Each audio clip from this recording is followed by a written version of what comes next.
Hello everybody and welcome back to the Fortress of Solitude. Today we're going to check out Absolute Power Issue 3 by Mark Waid and Dan Mora. Waller's ultimate plan is revealed as Task Force 7 and the Super Son continue to search for heroes to apprehend around the world. Waid does a great job touching on what the tie-ins have been up to lately, specifically the Task Force 7 tie-ins, mentioning how the Amazos are working well, but Jadestone and Velocity are both going off mission, which we saw in their respective tie-ins as they're trying to be actual heroes, and this is something that I'll actually come back later on in this issue. It's really refreshing to see a mainline event book like this reference the tie-ins, not just in like a menial way, like just explaining where a hero has been and why we haven't seen him for a couple of pages in the main book or something, but actually using their stories to help inform this main story. This is a great showcase of what a great writer Waid is and how open he is to accepting all of these tie-ins and what they are doing. And of course they've probably been meticulously crafted for him to reference these things. I'm sure he had a hand in helping shepherd their stories so everything sort of was cohesive, and it's really refreshing because usually when you have a main writer on like an event book, they usually don't bring in stuff from the tie-ins unless they really have to. And sometimes they just often tip their nose up at these sorts of things and barely even recognize them. Case in point, stuff that happened in Bloodhunt and its 50 odd tie-ins, and half of which don't actually end up mattering to the main story at all. As Waller sets Brainiac Queen and Failsafe on an international mission to search for the heroes themselves have escaped the Fortress of Solitude to Themyscira. It's here we find most of them actually lost their powers in the fortress fight, like Dr. Midnight, who is now just permanently blind as he has lost his powers to see the different spectrums thanks to his goggles, and Airwave's helmet was taken from him too, meaning he no longer has his powers either. Luckily, Nightwing is on hand to help rally the troops, while Wonder Woman and Wonder Girl sort out a treaty with Queen Nubia, who isn't too happy that the heroes were dumped on their doorstep, especially since they are still being hunted by the US government, but she's not just about to kick them off the island either. They are in need of help and she is going to help them. Waid also uses the island not just as like a familiar place some of these heroes have been to or have heard about, but a story point as well, as John Kent is hunting the heroes as the cyborg Superman for the Brainiac Queen, and the island is shrouded in magic, which Kryptonian powers cannot see or hear through, so it gives them a bit of a reprieve for a time so they can sort out what's going to happen next. John turning on the heroes is actually a hot button issue with many of them on the island, as someone to take him out for good, wanting to use the kryptonite that Flash managed to take from the fortress to kill John. Waid again uses Nightwing in a wonderful role this issue, as he seems to be the only one seeing real reason here, knowing that John is being controlled by the Brainiac Queen. He didn't, willingly turn into a villain, and therefore he is a prisoner as much as the other heroes on Gamora are, and Dick stands up to Big Barda of all people, who is trying to rally the heroes into an attack plan against John, wanting to hit him before they get hit by him back. Dick isn't just sticking up for another hero here either, as he is best friends with John and someone who he is mentoring as well. They have a real kinship. Hell, the Nightwing name comes from Kryptonian legend. So there's a real connection there between these two heroes, and I like that Dick is sticking up for him here. Dick is also instilling the no-kill rule in the other heroes while he's at it as well, sticking by it even when things seem to be so unwinnable and grim. In an interesting change of pace, Nightwing actually sets the heroes out on some missions which we actually see in this book. He's not sending them out into other tie-ins because the series is coming to a close, and I actually found that very refreshing. We aren't just getting a redo of what he did last issue where he sent a bunch of the other heroes like Superman and Batman and all that out to deal with stuff like Mother Boxes and the Dark Roads. Here we actually get to see it, and I like that change of pace, and it adds a bit more to the issue as well, because it makes this issue kind of like an oversized, being that it's a penultimate. So Dick gets the heroes ready for a counter-attack on Waller, and luckily Hal Jordan comes in with weapon catches he stole from the Hall of Order when he used Abracadabra's wand to teleport out of there in the last Green Lantern issue. Dick's leadership is in full spotlight throughout this issue, as he effortlessly comes up with a plan that sees a few heroes off looking for weaknesses against the Amazos, going to go raid the House of Order again. Some more heroes looking for John Starr, the Time Commander, who Batman figured out last issue is the one helping Waller and the one that has made the Amazos basically indestructible thanks to them all having one of his hourglasses implanted in the chest, which prevents them from actually dying since they can rewind time when they get grievously injured. A group gets ready to go and fight John should they be found, and Dick himself leads a group to go and help any heroes out in the world that need help. While the heroes deploy into the world, Failsafe heads to China, where he takes down the country's top military leaders before they can organize a counterattack against Waller for imprisoning the Great Ten, China's premier hero team. He also reveals that Waller has been sort of separated herself from the American government and instead sees herself as the ruler of a world government, wanting complete control in order to deal with the metahuman problem. As Failsafe issues his demands to these Chinese governments, Brainiac Queen continues to consume knowledge almost at an alarming rate, and she is ever her father's daughter as she has an insatiable hunger for knowledge and constantly needs more knowledge. And we find out that she's actually been emptying the world's military servers of all of their information, so basically no one has anything they can use to combat any of this now thanks to Brainiac Queen eating up all of their digital files and capabilities. And I like that idea. I like that this is how they're using her, but also I was kind of hoping she would be a bit more of a physical threat, especially since that's how they were building up her last issue, where she actively was on the field with the cyborg Superman in the fortress attacking the heroes. But now they've kind of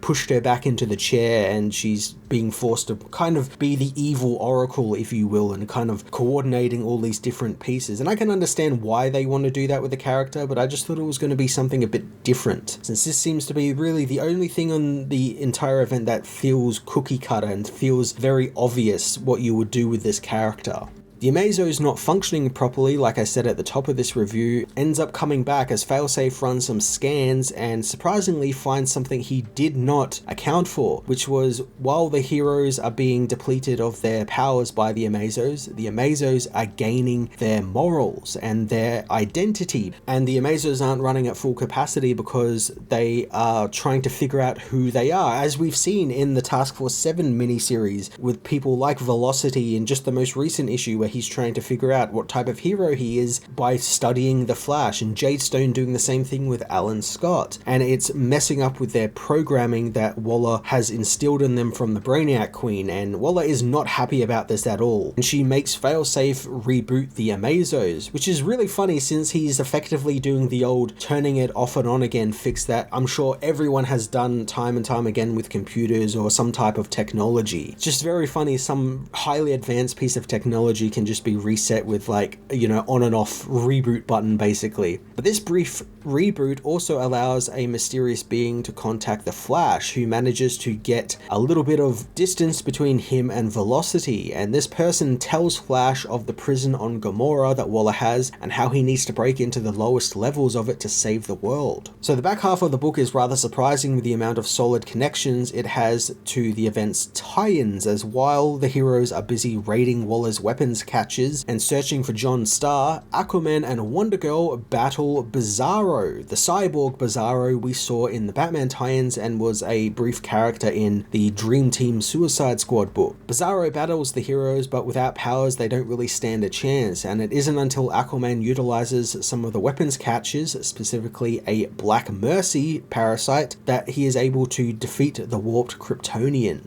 Blue Beetle and Red Tornado meanwhile manage to track down Time Commander on the ship and have to battle Black Alice and some of the other members of Waller's new Suicide Squad. And I really like how the squad has been deployed through this event. While they are out there in the field operatives, we've seen them out, you know, doing stuff behind enemy lines and, you know, working in the shadows. I like that they are being more used as like a last line of defense for Waller. She's keeping them close so heroes can't get in close to her. There will always be someone else she has to send out to fight for them. and I quite like how they're using that. And she's also keeping them very close because I don't think she trusts a lot of them, especially because Dreamer was on their team, and Dreamer might have infected them with her hope and inspiration before she seemingly died in the last issue in the Fortress explosion. Now, thanks to the team being so close to one of Waller's main assets, being Time Commander, Deadeye manages to actually shoot and kill Red Tornado, or at least take him offline, since she shoots the robot in the head and he goes offline as Aquaman and the others manage to escape with him. Thanks to Failsafe and Waller attacking the rest of the world though, international metahumans are starting to get involved now, specifically ones we actually haven't heard of and are kind of newer creations from Dan Mora, which we saw very briefly when they did the Kingdom Come arc with Mark Waid over in the World's Finest book. We see Callejos and Rana Dorada, a hero who's like a giant bear man who's like half Ghost Rider sort of deal, and then like a Spider-Man type character, which is really cool, and they end up helping out some of Nightwing's teams against Depth Charge. The cracks in Waller's plan, of course, now begin to form, as she wasn't fully expecting both new metahumans to arrive, but also countries to become fully involved outside of America. And I really like how she just can't believe that this is not happening her way, that people aren't buying the crap she's been spilling out on the TV and the radio waves. And it's one constant I've really loved about Waller's character throughout this event and the build up to Absolute Power is that Waller buys her own bullshit and won't let anyone tell her differently. She has a goal and she is going to achieve it no matter what. No matter who she has to kill, no matter who she has to betray, she is going to get what she wants. Green Arrow, however, tells her that the heroes have one thing she doesn't, and one thing that, like, the power that she wants cannot buy, and that is the power to inspire people. And Waid writes a really lovely scene that showcases this between Airwave and Aquaman, who arrive back on Themyscira after their failed mission, and Aquaman comes to chat with Airwave, who doesn't have any powers at the moment, so he's feeling a bit useless and doesn't know what he's meant to do. And Arthur reminds him that a power doesn't make the hero, it's who he is on the inside that does, and he should never stop fighting for those who can't fight for themselves. I love that it was Aquaman of all people getting this moment, and this could easily have been done as like a Superman moment or a Nightwing moment, you know, a bigger hero, one of the big Trinity or something. But I love that it was Aquaman who got to do it. It's finally something for Aquaman to do, since he's been without a book for a very long time. He's barely been in big events like this for a while now, so I like that they're kind of bringing him back, and of course Mark Waid is the one to do it. The inspirational speech soon rudely interrupted by Brainiac Queen, who finds where the heroes are hiding thanks to the computers Mr. Terrific has set up on Themyscira to help repair Red Tornado, and she is able to effectively climb through the computers and reform herself in a really cool scene where she reforms herself from all of the computer parts that Michael has gathered to repair Red Tornado, and John turns up as well to deal with the heroes. Since Nightwing and the others are gone, Big Barda takes things into her own hands and wants to try and kill John with the kryptonite bullet she has, but luckily Nightwing, thanks to Superman and Zatanna getting access to the dead roads, is able to return in time to stop Barda and has one hell of a plan to stop the cyborg Superman.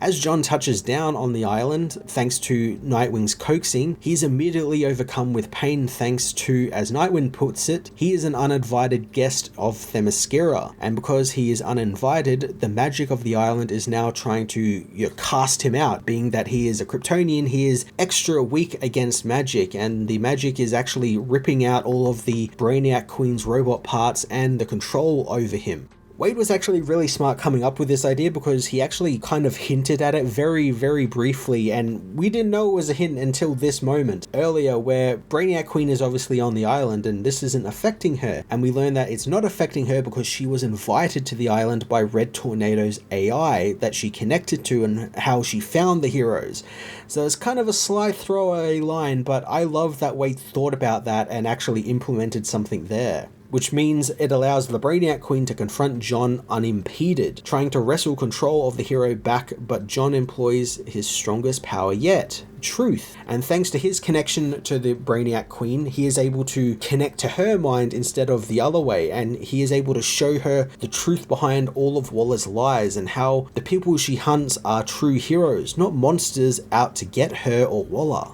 Of course, Waller is pissed that Brainiac Queen has been taken down, and I feel a little bit sorry for her, being we saw her and the Brainiac Queen bonding in the Sanctuary virtual reality for years, and Waller saw her as kind of a surrogate child, kind of filling the void of the child she had ripped away from her in her early years. But then there's also the fact that Waller loves controlling people, and seeing someone break that control just shatters her. Like, it couldn't possibly,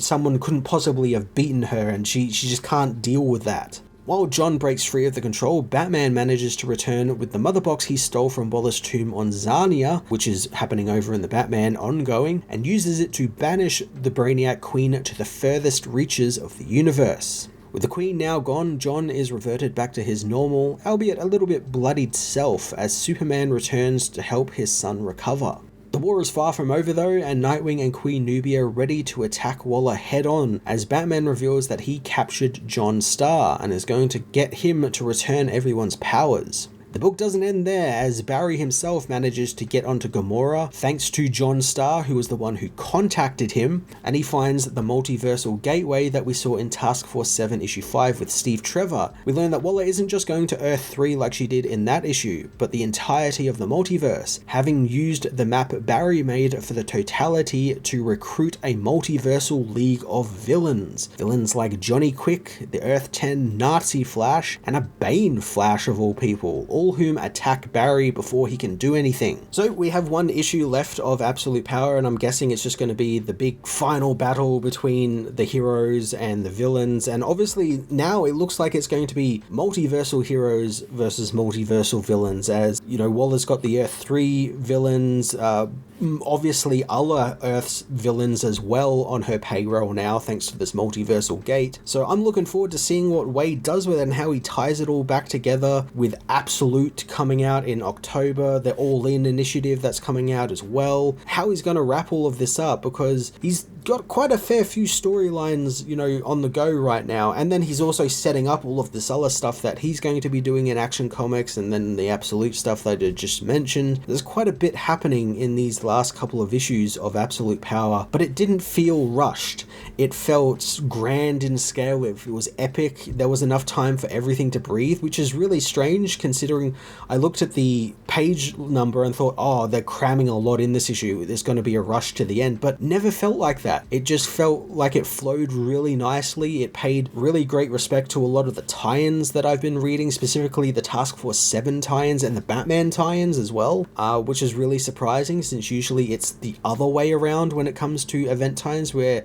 the main book informs the tie-ins, not the tie-ins inform the main event. Dan Mora's art was just brilliant, of course, throughout the entire issue. He really took it to a next level, especially in those final pages with John battling control against the Brainiac Queen. It looked fantastic. And yeah, I'm really excited to see where he's going to take this story next. I have no idea where it's going to go, but I'm excited to find out. I'm going to give this issue a 10 out of 10.